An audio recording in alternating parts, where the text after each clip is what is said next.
Assalamualaikum warahmatullahi wabarakatuh. Perkenalkan, kami dari kelompok 2 Ruang R3 akan mempresentasikan hasil dari proyek akhir kami pada mata kuliah pemrograman visual. Yang beranggotakan saya sendiri, Andika Romario dengan NIM 071, Putri Angelina Khairunisa dengan NIM 088, Dina Fatima Sara dengan NIM 090, Cepi Ramdan dengan NIM 097, dan Yusika Diansa Putri dengan NIM 111. Pada bagian ini saya akan menjelaskan sedikit tentang pendahuluan yang terdiri dari latar belakang, eksekutif summary, tujuan, dan manfaat. Pada latar belakang, mesin kasir berfungsi untuk membantu proses perhitungan transaksi dan pencatatan penjualan menjadi lebih praktis dan singkat.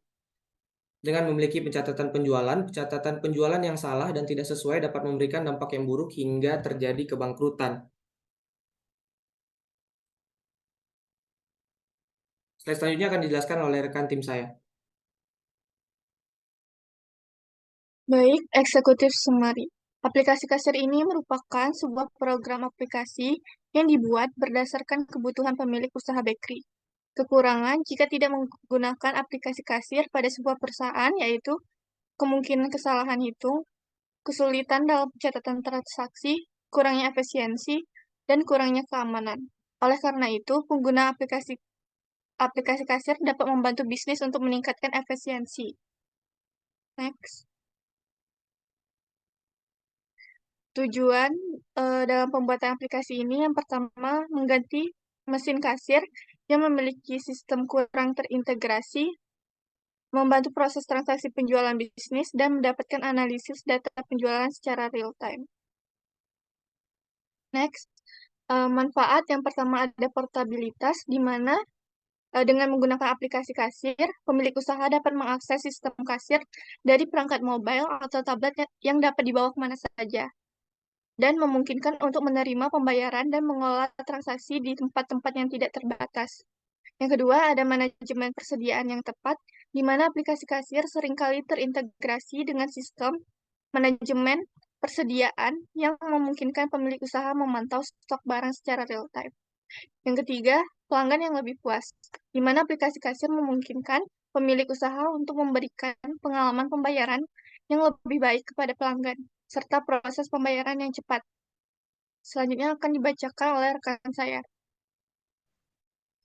Baiklah, selanjutnya akan dibahas tentang sistem request, feasibility analysis, dan flowchart. Dalam sistem request, kita akan membahas tentang business need.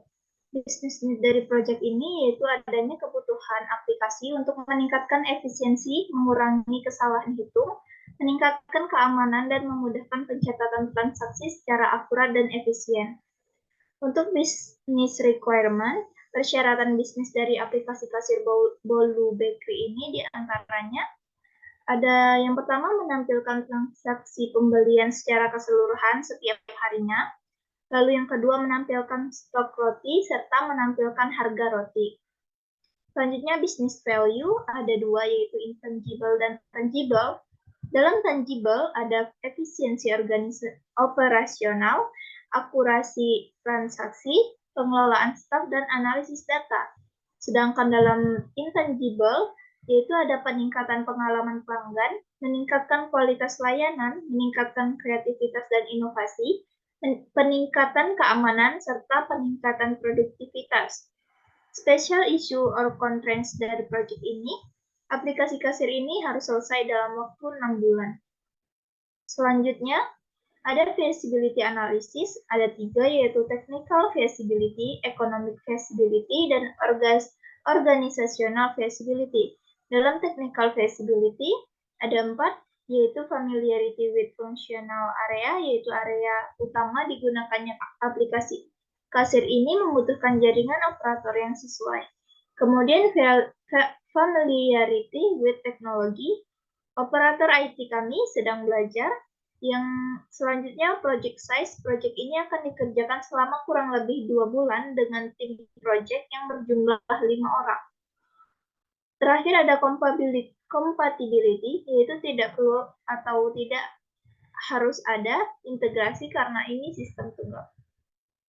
Dalam ekonomi feasibility ada development cost, yaitu komputer server seharga 10 juta rupiah, kemudian ada annual operating cost, yaitu terdapat WiFi Iconet seharga 220.000 per bulan, server hosting seharga 2.700.000, kemudian kemudian ada tenaga kerja sebesar 2.500.000 rupiah.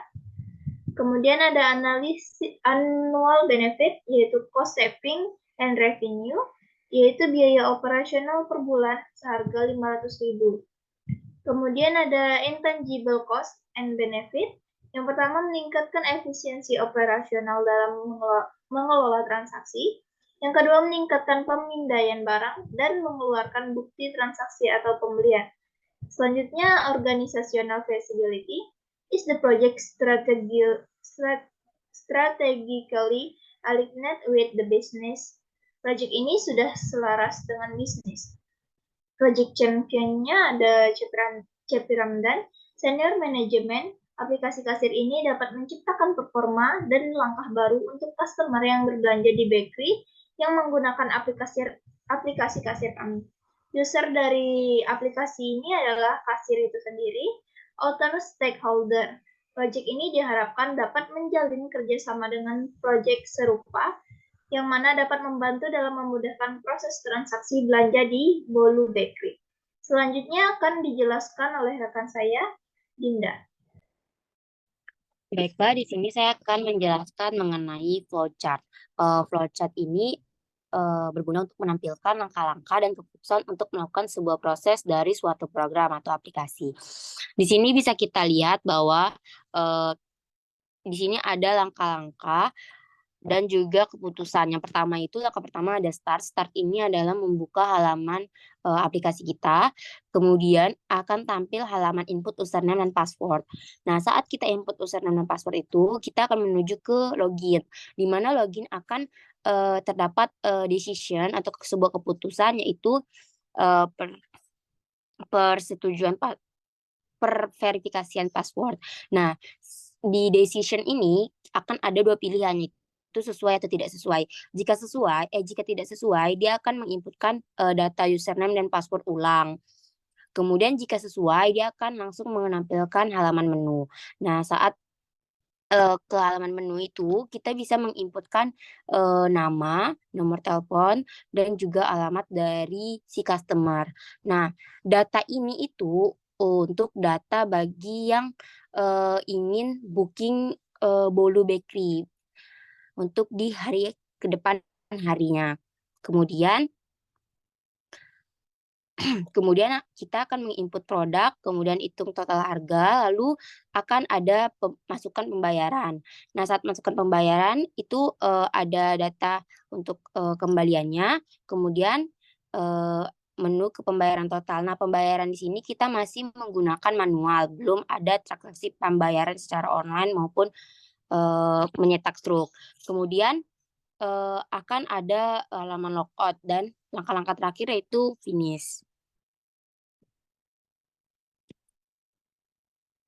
Nah, lalu di sini ada activity diagram dan use case diagram. Saya akan menjelaskan activity diagram. Activity diagram ini memodelkan alur yang menggambarkan kondisi kendala aktivitas berurutan dan bersamaan. Di mana di sini ada dua tabel, yaitu kasir dan juga sistem.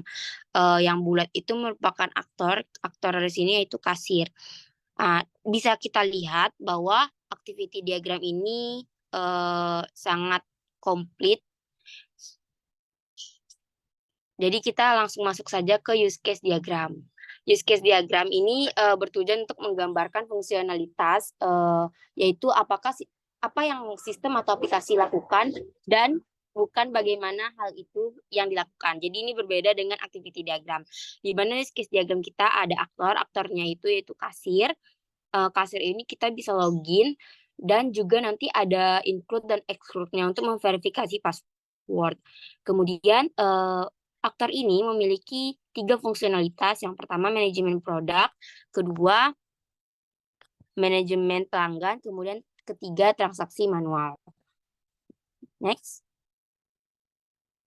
Nah, Berdasarkan aplikasi yang telah kita buat, didapatkanlah kesimpulan. Kesimpulannya itu, pencatatan penjualan yang salah dan tidak sesuai dapat memberi dampak yang buruk hingga terjadi kebangkrutan sebuah perusahaan atau bisnis. Untuk menangani permasalahan ini, maka terciptalah aplikasi kasir yang menjadi salah satu solusi yang tepat. Nah, aplikasi yang kelompok kami buat berupa aplikasi kasir toko roti, yaitu Bolu Bakery, di mana aplikasi ini sudah umum digunakan di beberapa kafe dan tempat belanja. Dan di sini juga terdapat lampiran-lampiran dari aplikasi saat pengerjaannya. Oke, selanjutnya akan ada pendemoan dari aplikasi kami. Baiklah, di sini saya akan mempresentasikan hasil dari proyek yang telah kita selesaikan selama 1 semester ini. Langsung saja kita mulai ke dalam sistemnya. Sini kita masukkan untuk username-nya terlebih dahulu dengan nama admin. Dan masukkan juga untuk bagian password-nya. Setelah itu kita klik login.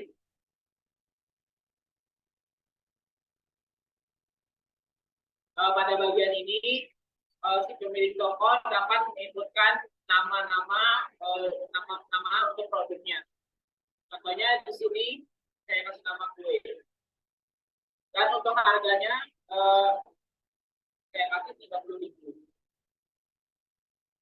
Serta masukkan jumlah yang akan tersedia di toko. Misalnya 5. Dan pada bagian ini adalah merupakan sebuah kategori dari produk yang ingin diinputkan. Nanti saya akan jelaskan pada bagian kategori. Selanjutnya tambahkan. Maka data tersebut akan ditambahkan ke dalam daftar produk. Yang selanjutnya bagian pelanggan. Di sini pemilik toko dapat menginputkan pelanggan siapa saja yang sudah mengunjungi toko atau pelanggan yang ingin memesan dari sebuah produk. Contohnya, kalau pelanggan dan masukkan nomor HP-nya agar dapat mempermudah proses komunikasinya. Selanjutnya masukkan untuk alamat customer tersebut.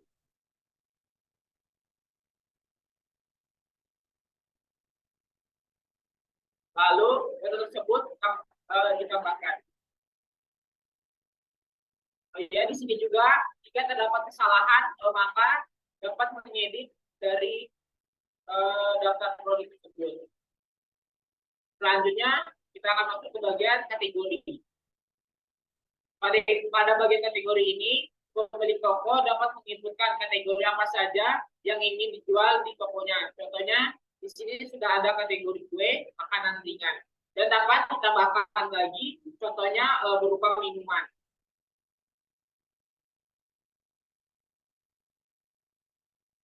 Lalu ditambah, maka akan tampil pada daftar kategori. Yang selanjutnya yaitu mengenai pembayaran. Nah, di menu ini si pemilik toko dapat mencatat hasil dari penjualan di hari itu. Contohnya di sini ada pelanggan yang ingin memesan dari kue. Jumlah kue yang tersedia di toko yaitu 5. Jika seandainya pelanggan tersebut ingin memesan kuenya 2, maka bisa dengan harga 30.000 per satu kuenya. Jika kita mengklik tambah, di sini akan muncul untuk dari segi harga yaitu 2 kali 30 yaitu 60.000.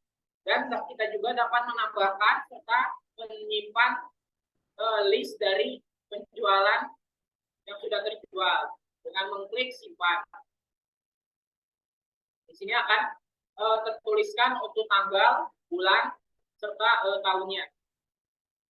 Yang selanjutnya yang terakhir yaitu menu dashboard. Pada menu ini akan tercatat berapa banyak data pelanggan, produk, serta penjualan yang sudah dilakukan.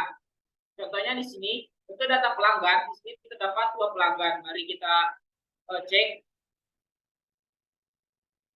Maka di sini ada 2 pelanggan. Yang selanjutnya mengenai produk. Di sini tertulis 2 item, itu 2 produk. Mari kita lihat pada menu produk.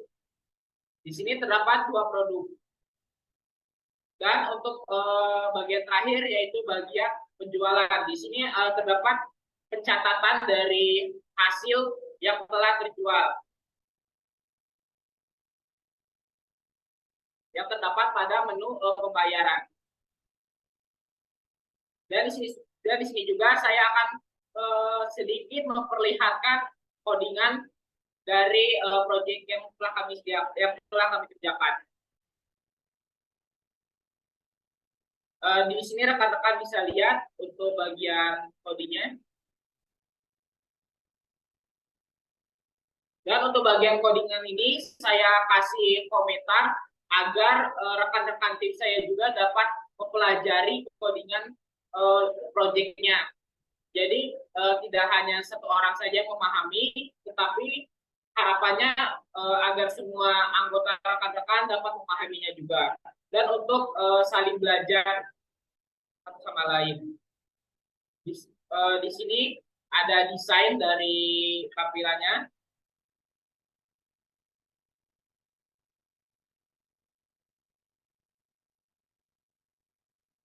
Dan di sini ada desain dari menu logiknya.